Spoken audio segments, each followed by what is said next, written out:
Late bloomers. Why it's never too late to learn a language or instrument. So you're past 60, and suddenly you feel the urge to learn Spanish, take up the piano, or finally understand what all those buttons do on your guitar. First thought, isn't it too late for this?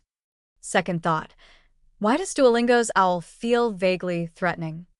Third thought, after science steps in, is a resounding, absolutely not.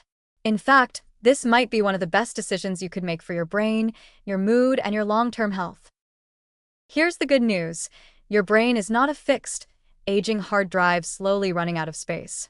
It's more like a lively, adaptable improv group, always ready to reroute, rewire, and perform, even under pressure.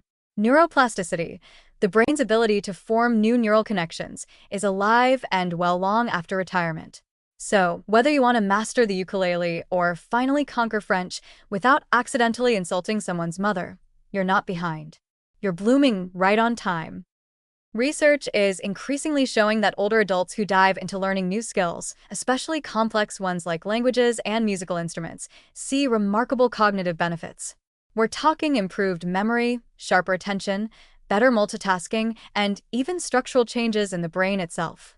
One study showed that older adults learning a second language had increased gray matter density in the same regions associated with executive function and memory. Translation: learning Spanish might actually bulk up your brain. Vamos!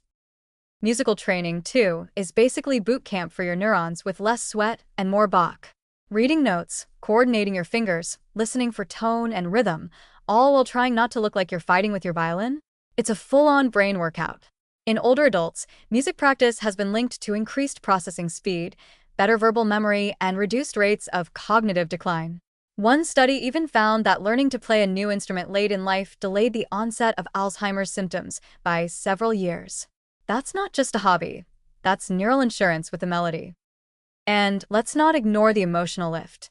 Picking up a new skill, especially one as culturally rich and personally expressive as language or music, gives your day structure, meaning, and a spark of novelty. It's like your brain gets excited again, like a golden retriever that just saw you grab the leash. Older adults who learn new skills tend to report better moods, lower anxiety, and a stronger sense of identity.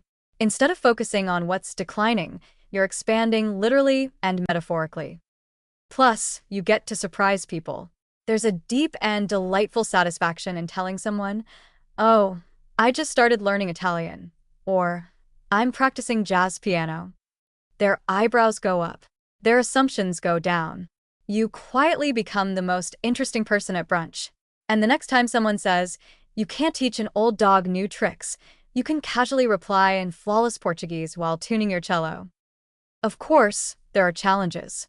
Learning is slower than it was at 20. You may forget words. Your fingers may rebel.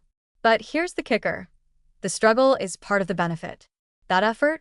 That I'll never remember this verb tense moment? That's your brain forging new pathways, making your mind more flexible, resilient, and resistant to cognitive decline. So yes, even frustration is useful. You're basically aging backwards with every painful practice session. If you want to supercharge the benefits, combine these skills with social interaction. Take a group class, join a choir, practice conversation with a native speaker. Social learning amplifies brain engagement and adds joy, accountability, and the occasional baked good to the process. So no, it is not too late. If anything, this might be the best time. Your brain is ready. Your time is your own. And your story doesn't end with the words, "too old." It continues, with a new vocabulary, a new melody, and maybe even a standing ovation at your next recital.